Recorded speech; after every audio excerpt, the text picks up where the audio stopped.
Seguimos acá en Ágora y hoy me acompaña Javier de la Hera. Él es médico psiquiatra y he venido conversando con él sobre la disciplina de la parapsicología.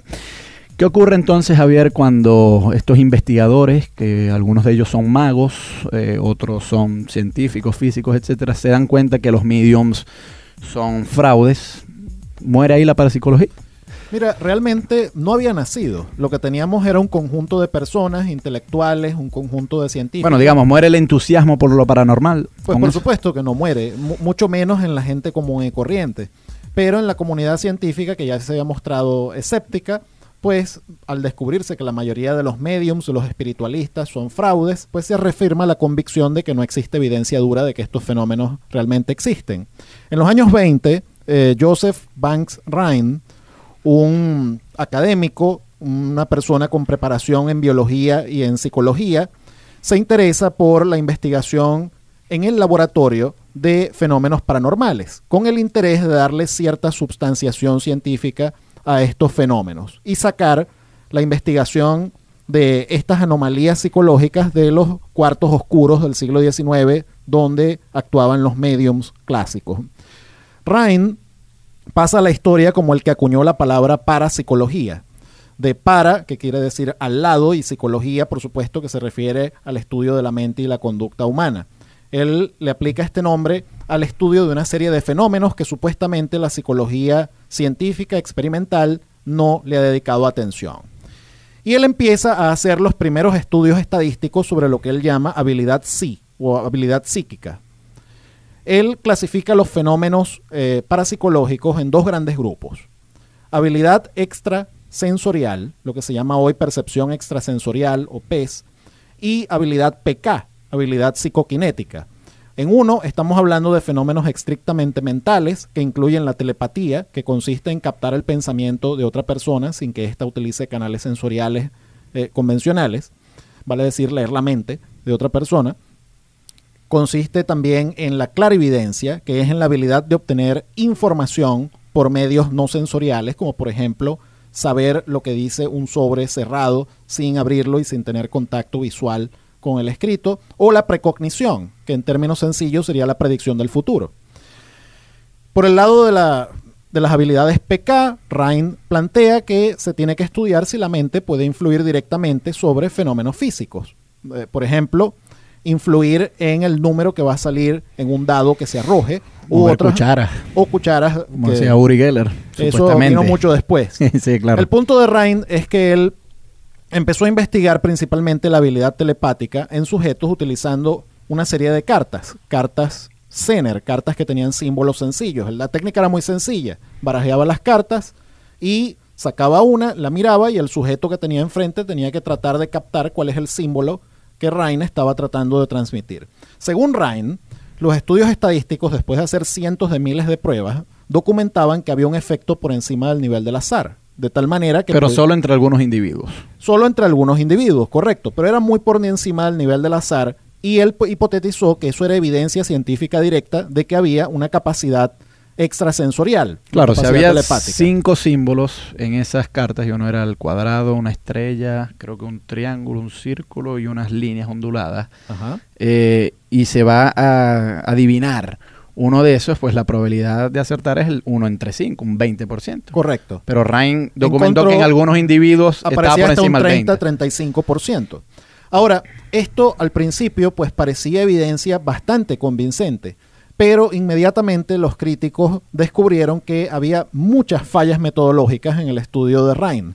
Por ejemplo, una de las fallas más elementales consistía en que las cartas él las sostenía con el dorso hacia el sujeto y había una fuente de luz detrás de la espalda de Rhine, de tal manera que por translucidad, pues la persona que está enfrente fácilmente podía detectar cuál es el símbolo que tenía la carta. Esta es una de las pequeñas críticas que se le han hecho a los estudios de Rhine y que por supuesto, a pesar de que él obtuviera significancia estadística, hicieron que la comunidad científica siguiera siendo escéptica. Sin embargo... Bueno, yo veo otras fallas también en esos experimentos de Rhine. Por ejemplo, no es del todo seguro que al revolverse las cartas el que intentara descifrarlas no pudiera ir llevando un recuerdo de los registros anteriores y así ir acercando la probabilidad en lo que él va diciendo. Correcto. Es lo que se llama una falla en la randomización, que es algo que se ha criticado en muchos estudios posteriores que han hecho los parapsicólogos. La conclusión es que de todos los estudios que hizo Rhine, pues ciertamente algunos muestran significancia estadística, pero no está claro que esa significancia estadística se deba a algún tipo de habilidad extrasensorial. Precisamente hay otro dato muy interesante aquí también, que es que Rhine, que la verdad es que a todas luces parecía un hombre honesto. O sea, él no quería engañar, sino que realmente, pues a diferencia de los medium que sí querían engañar, sí. Rhine, pues él quería descubrir la verdad y parece ser que la verdad era que alguna gente sí tenía aparentemente estos poderes y él como que sí se quería asegurar de que no era mera trampa. En algunos de estos experimentos quiso apretar un poco más las condiciones de control y trajo algunos magos para que estuvieran en presencia de cuando los individuos que salían muy bien hicieran sus adivinanzas de estas cartas, ¿no? Y claro, lo que siempre se ha dicho, un físico, un psicólogo, a lo mejor es muy bueno en su laboratorio, pero quizás le vendría bien la ayuda de alguien que sabe muy bien cómo engañar a los demás para asegurarse de que en ese experimento no hay trampa, ¿no? Y claro, quienes mejor hacen eso son los ilusionistas, los que nosotros llamamos magos. Y un dato muy curioso, me parece, Javier, es que cuando estos magos visitaron el laboratorio de Rhine allá en la Universidad de Duke, los individuos que salían muy bien, que tenían un porcentaje por encima del 20%, que era la expectativa del azar, resulta ser que en presencia de estos magos reducían otra vez al 20%. Claro, eso tampoco es indicativo de que estaban haciendo trampa, pero te deja una sospecha, ¿no? No, por supuesto, y es un resultado que se ha repetido en el tiempo. No es solamente de la época de Rhine. Después de Rhine, otros investigadores trataron de seguir esa línea metodológica de tratar de dar una substanciación científica a los fenómenos paranormales, en este caso a los fenómenos tanto PK como a los fenómenos psi. El problema es que... ¿Y qué pasa cuando se hacen otra vez esos experimentos? ¿Qué cifras se obtienen? Fíjate, el gran problema de la parapsicología ha sido el problema de la replicación. Algún investigador, algún parapsicólogo puede reportar que en su estudio obtuvo significancia estadística, pero cuando se trata de replicar su estudio en condiciones independientes, pues los resultados no llegan a ser significativos estadísticamente. Hay muchos parapsicólogos que tienen algunas justificaciones para eso. Y dicen, bueno, pero es que hay ciertas personas que saben que cuando ellas las van a investigar, otras personas se inhiben inconscientemente. Y entonces, claro, frente a alguien con el cual se sientan cómodos, tienen un puntaje mayor del 20%. Pero cuando llega otra persona que quiere evaluar independientemente sus alegatos, ellas se ponen nerviosas y entonces por eso es que no logran el 20%. Bueno, ¿Qué te parece esa hipótesis? Bueno, fíjate.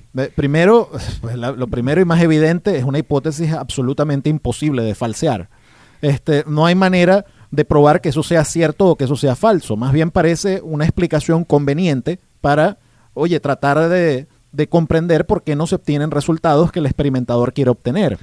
Pero fíjate, es la misma falla que se le ha imputado al marxismo o al psicoanálisis o a la astrología, que siempre tienen explicaciones convenientes de por qué no se obtienen resultados significativos. Son las clásicas hipótesis ad hoc. Vamos a ir a escuchar un tema musical, pero te advierto, y tú esto lo sabrás muy bien, que hay algunos filósofos que dicen es imposible prescindir de las hipótesis ad hoc. Algunos filósofos relativistas que hay por ahí.